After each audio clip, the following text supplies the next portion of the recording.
একক সংখ্যাগরিষ্ঠতা না পেয়েও এনডিএ শরিকদের নিয়ে নতুন করে সরকার গঠন করলেন নরেন্দ্র মোদী। রবিবার সন্ধ্যায় রাষ্ট্রপতি ভবনে প্রধানমন্ত্রীর শপথ নিয়েছেন নরেন্দ্র মোদী। তার পাশাপাশি শপথ নিয়েছেন ৭১ জন মন্ত্রী।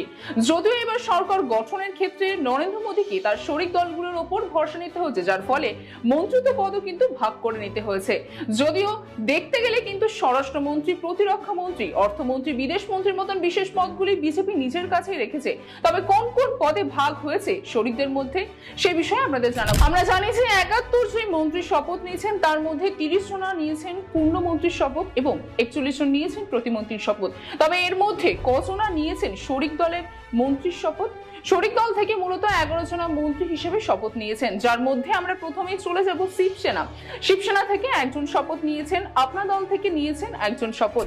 অন্যদিকে দেখতে গেলে রয়েছে এলজেপি, আরপিআই, আরএলডি, জেডিএস এবং এইচএম, এই ৫টি রাজনৈতিক দল থেকে কিন্তু একটি একটি করে মন্ত্রী শপথ নিয়েছেন, যার মধ্যে রয়েছে পূর্ণমন্ত্রী, প্রতিমন্ত্রী, তার পাশাপাশি স্বাধীন দায়িত্বপ্রাপ্ত মন্ত্রী, যার মধ্যে প্রথমে চলে যাব পূর্ণমন্ত্রীর মধ্যে রয়েছে হিন্দুস্তান আওয়ামী মোর্চা, যিনি কিনা জিতিন রাম মাঝি, তিনি শপথ নিয়েছেন। তারপরে রয়েছে সংযুক্ত জনতা দল থেকে শপথ নিয়েছেন রাজীব রঞ্জন সিংহ ওরফে লালন সিংহ।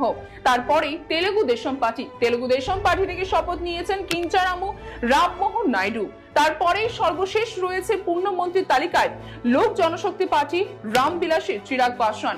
এই ৪ মূলত শপথ নিয়েছেন পূর্ণমন্ত্রী, যেটা কিনা এনডিএ শরিক দলের অংশ। এবং তারপরেই রয়েছে কিন্তু বিশেষ দায়িত্বপ্রাপ্ত, যে স্বাধীন দায়িত্বপ্রাপ্ত প্রতিমন্ত্রী, তার মধ্যে সেই তালিকায় রয়েছে ২ জন, মূলত শিবসেনা পার্টি এবং রাষ্ট্রীয় লোক দল থেকে রয়েছেন। শিবসেনা পার্টি থেকে রয়েছেন মূলত গণপ্রতাপ রাও যাদব এবং তারপরে রাষ্ট্রীয় লোক দল থেকে রয়েছেন জয়ন্ত চৌধুরী। এই ২ জনাই রয়েছেন স্বাধীন দায়িত্বপ্রাপ্ত প্রতিমন্ত্রীতে এবং এই ২ জনের শপথ নিয়েছেন রবিবার সন্ধ্যায় এবং তারা এই শপথ নিয়েছেন স্বাধীন দায়িত্বপ্রাপ্ত যে প্রতিমন্ত্রী আছে সেই দায়িত্বে। তারপরে চলে আসবে প্রতিমন্ত্রীর দায়িত্বে প্রথমে রয়েছে republic party of India Ramdas Athawale. তারপরে রয়েছে সংযুক্ত জনতা দল থেকে রামনাথ ঠাকুর। তারপরে রয়েছে আপনা দল থেকে অনুপ্রিয়া পটেল এবং তারপরে রয়েছে তেলেগু দেশম পার্টি থেকে চন্দ্রশেখর পেম্মাসান এবং সর্বশেষ রয়েছে সংযুক্ত জনতা দল থেকে সঞ্জয় কুমার।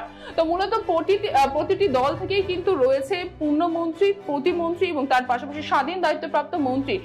মূলত ১১ জন মন্ত্রী কিন্তু এবার শপথ নিয়েছেন এনডিএ শরিক মন্ত্রী হিসেবে, তারা শপথ নিয়েছেন এনডিএ শরিক মন্ত্রী থেকে তারা শপথ নিয়েছেন। এবং তার পাশাপাশি আমাদের জানিয়ে রাখি যে জেডিইউ এবং টিডিপি থেকে যে ২ জন করে মন্ত্রী শপথ নিয়েছেন, তার মধ্যে ২ জনের মধ্যে একজন কিন্তু একজন পূর্ণমন্ত্রীতে শপথ নিয়েছেন, আরেকজনের প্রতিমন্ত্রীতে শপথ নিয়েছে। তো দুটি দল থেকে ১ জন করে মন্ত্রী রয়েছে পূর্ণমন্ত্রীর তালিকায়, অন্যদিকে রয়েছে প্রতিমন্ত্রীর তালিকায়।